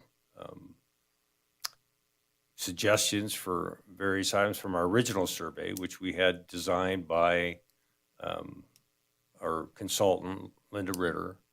And she administered that survey, and we also fed into the questions into that survey. And so that came out in a different manner. And that's why I included it in the last board packet, because that gave a comparison to the way the two processes were done. But I do not recall a customer satisfaction type question. But I think under community relationships, we can consider people on the airport as part of our community and make a item to fit that goal and an initiative to address it. Okay. Yes. And then just going back, what I would have really preferred I'm glad that we're having this discussion, don't get me wrong, but I would have really preferred to have this discussion in the form of, as part of the annual work plan, here's a proposal of what we would use for customer satisfaction metrics going forward. Right? And you sort of did that by asking questions, but I would have preferred it to be just, hey, here's what I think is right. Or here's a first cut at what I think is right. What do you think, board? Well, I guess I can't say it enough. We don't have a benchmark because the way it was performed.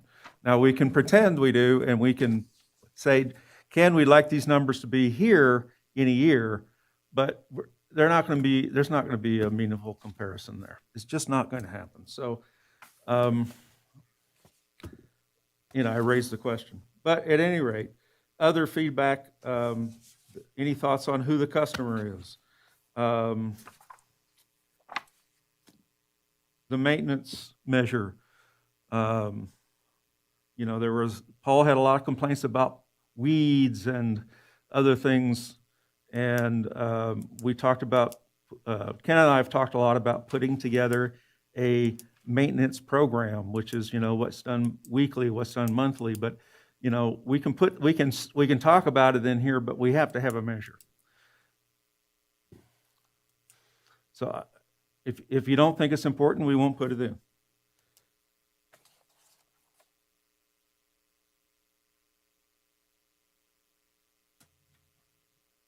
All right, I don't guess anybody has any more to say, so we'll,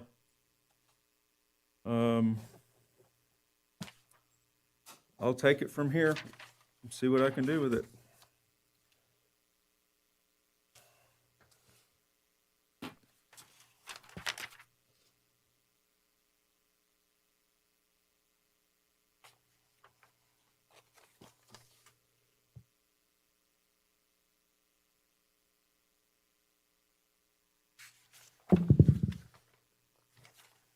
Okay, I'm sorry, I'm there we go, trying to find my agenda. Okay. So that's item 5.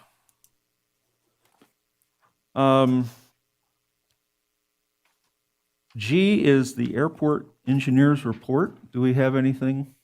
I'm not sure if Chris Knox is on the phone to participate. Yes, sir. Yeah. Good evening, everyone. This is Chris Knox with Armstrong Consultants. I can keep this relatively brief. It has been a busy month since I last reported. The gate and fence project is all but wrapped up. We have one minor punch list item remaining, but that project is largely in closeout now. As reported the last couple meetings, the runway pavement maintenance project is on hold until June 1st, and then we'll have a window of a few days where we'll get out onto the runway and finish that project once we have more repeatable weather conditions. Ken hit on this earlier. We're at the 95% design phase for the snow removal equipment building. We have a meeting tomorrow to go through those plans with the whole project team and Ken and see if there's any modifications we need to make to that before we get ready for advertising. Our plan is to get any changes made and get it ready for advertising next month. And we're currently working on our bidding and construction services scope of work for that as well, kind of in parallel with getting the design wrapped up. The other project kicking off is the AWAS relocation project, which Ken covered in detail earlier. And then and you'll see that these projects all align with what we have shown on the ASIP for 2021. So then the other project moving forward now is the acquire snow removal equipment. That one, we are in the scoping process and we'll develop specs and plans for that to get that on the street in the next few weeks as well.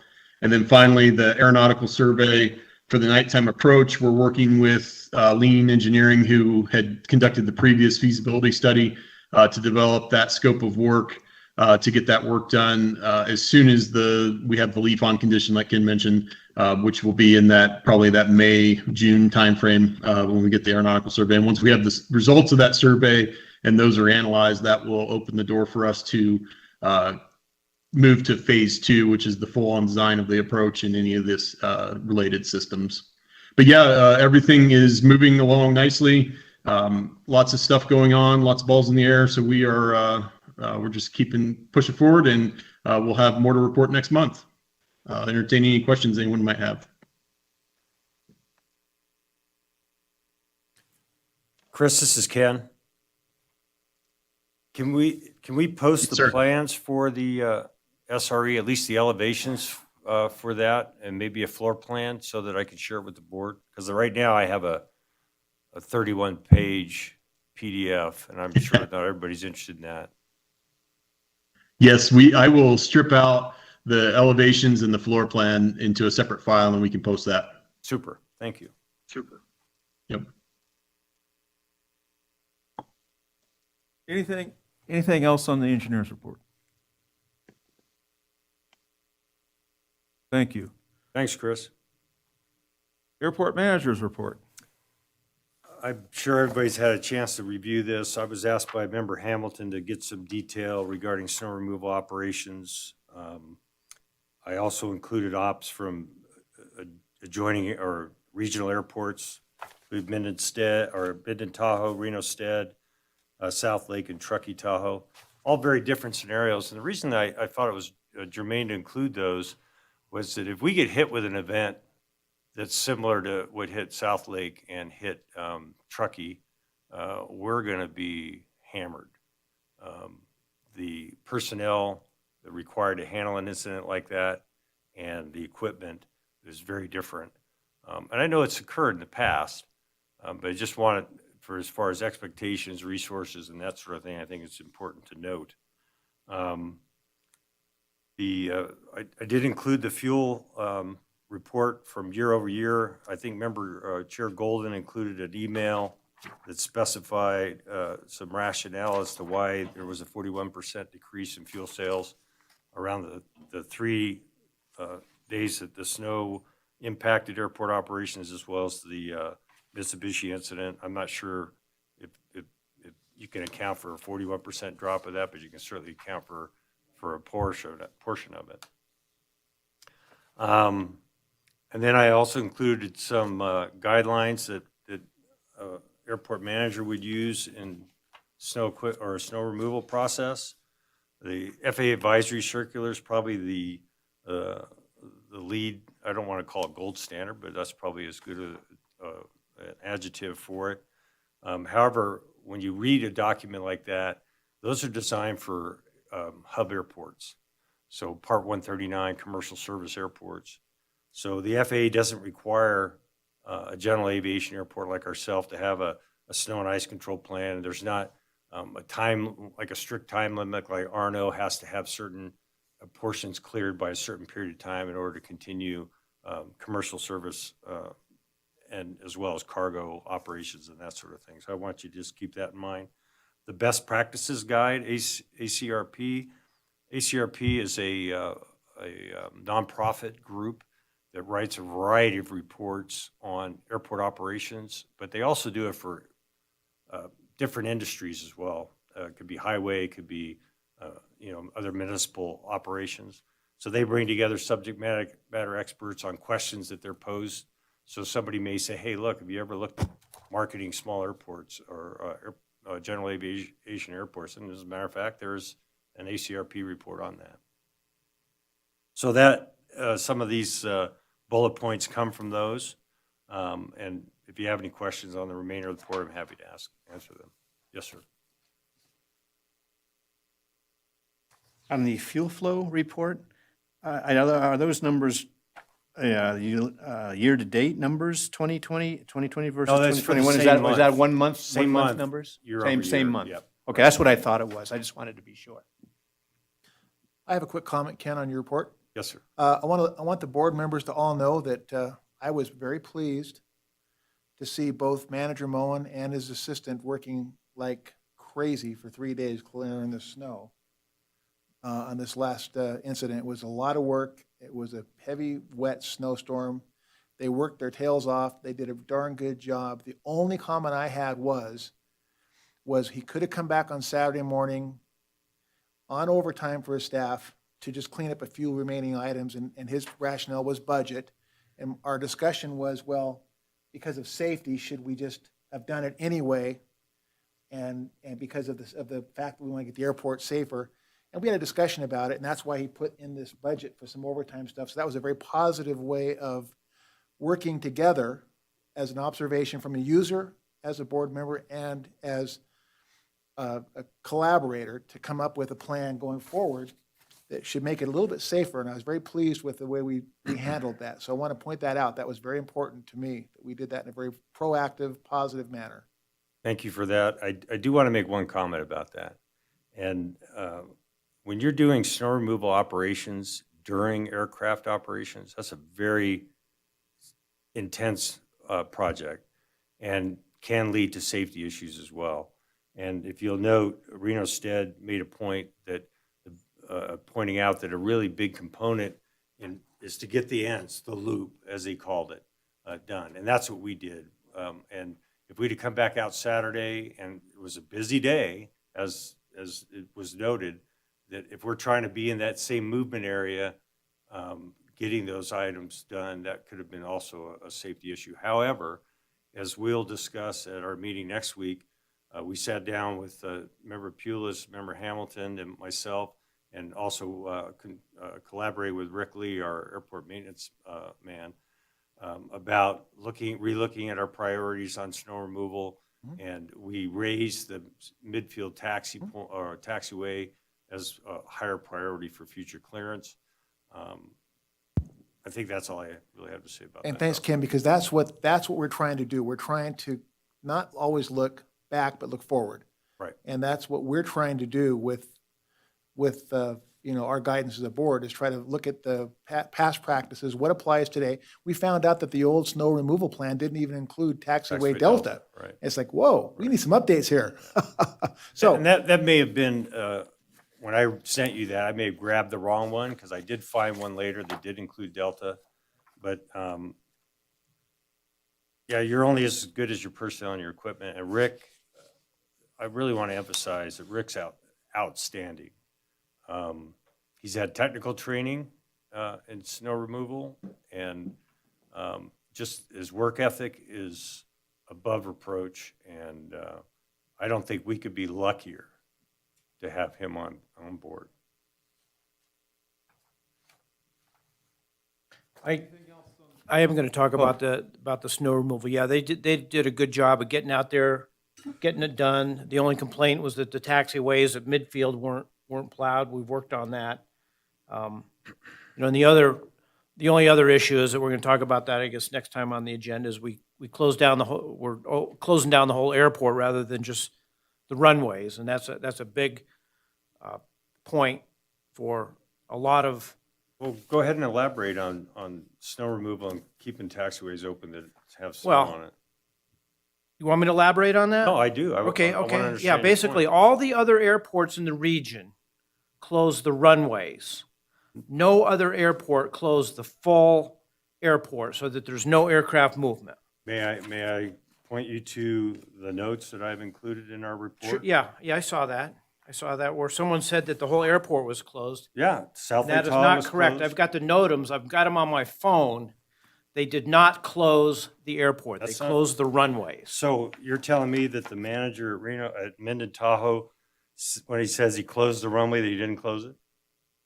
I've got the NOTAMs on my phone, yeah, that's what I'm Says here, it saying, that says- is not correct. Says a NOTAM was issued closing the airport at 0700 as crews cleared the long runway, taxiway, and the main ramp. Well, what I'll do is I'll take the NOTAMs, I'll publish them, and we can all look at them, so that there's no misunderstanding. Well, I don't think there is a misunderstanding. And South Lake Tahoe was closed as was Truckee. They closed the runway, they didn't close the airport. That's not what they said.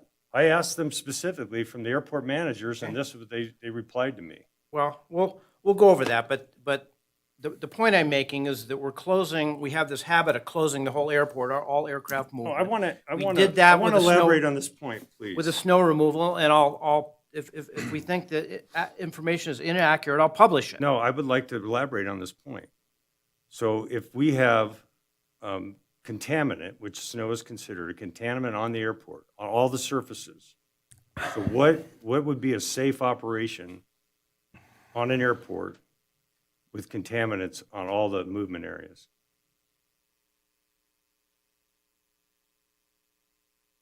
Can we put this on the agenda for next Yeah, meeting? And I think it's such a important area, and we got some disagreement, we can get some more facts.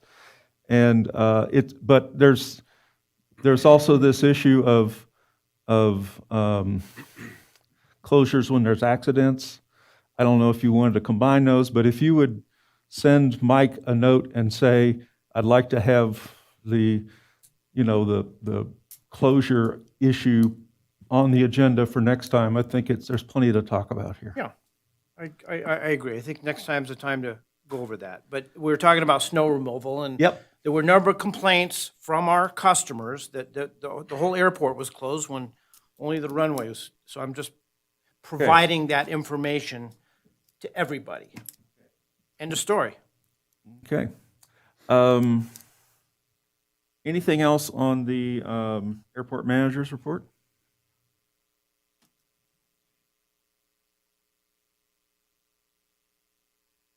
Ken, anything else? I don't have anything. Okay, thank you. Legal counsel's report, I have nothing to add, thank you. treasurer's report.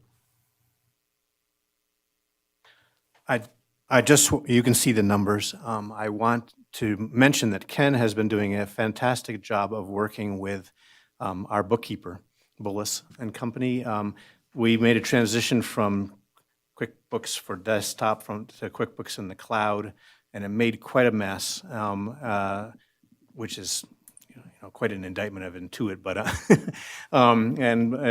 Ken's been working diligently with them for over a year now to clean up issues relative to that. And what you're seeing in tonight's reports is the results of those efforts. What you'll see that's missing in tonight's reports is we don't have a budget versus actual page. We will. That's the last item to get cleaned up, is to get all the budget numbers transferred over from one system to another. But I have been very pleased with Ken's patience and diligence and working to work through,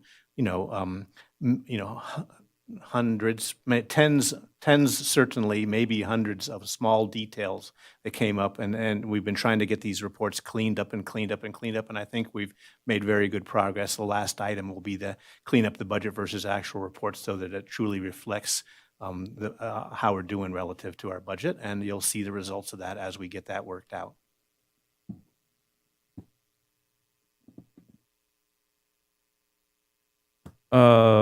Next item is report from authority members. Anybody have anything to discuss? Yes. Having sat through 2 meetings now, I've got a wealth of background in personnel, human resource. We can't hear you.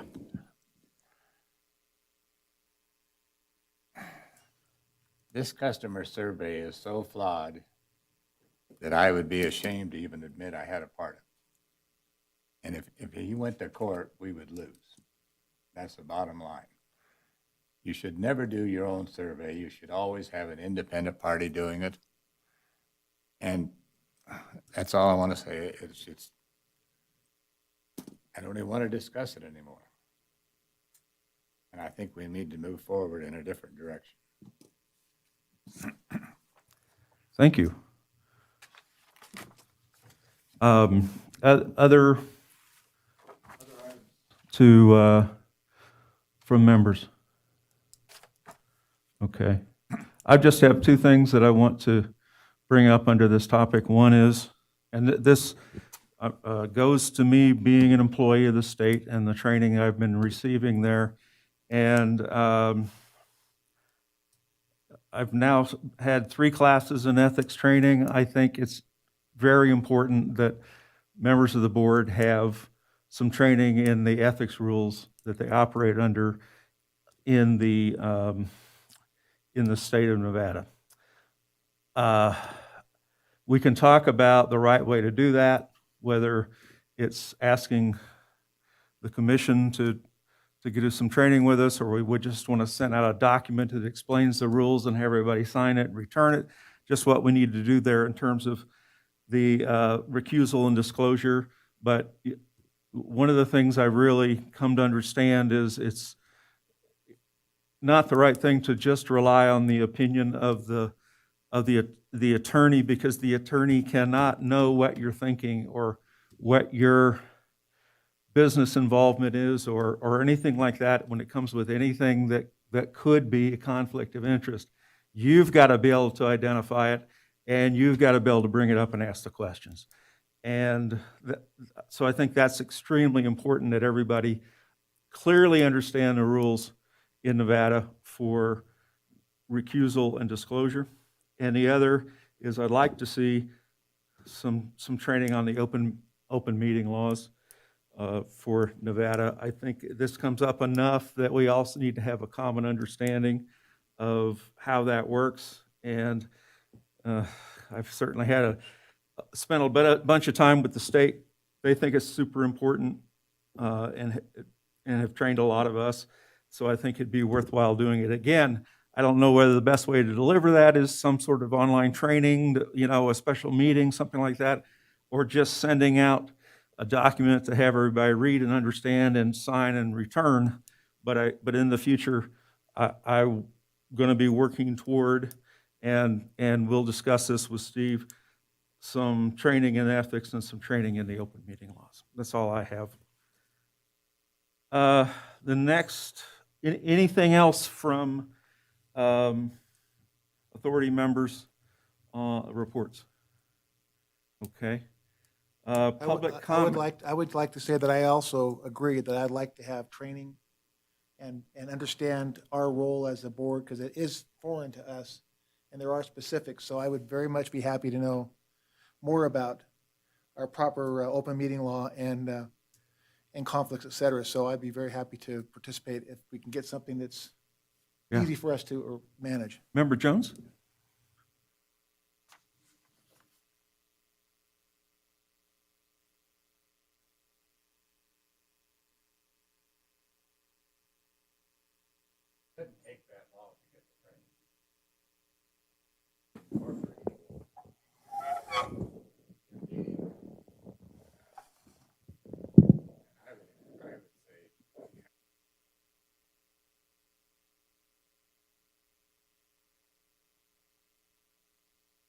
Okay, that's good advice, thank you. There's our next item, any comment on that? Any more comments? Next item is public comment. I don't know if we have any on the phone or any public comment. There's no public comment at this time. Thank you. I'll remind you that if you have agenda items for the next regular meeting, please forward them to Michael Golden, and he will consider them for the agenda. And at this point, I will thank you.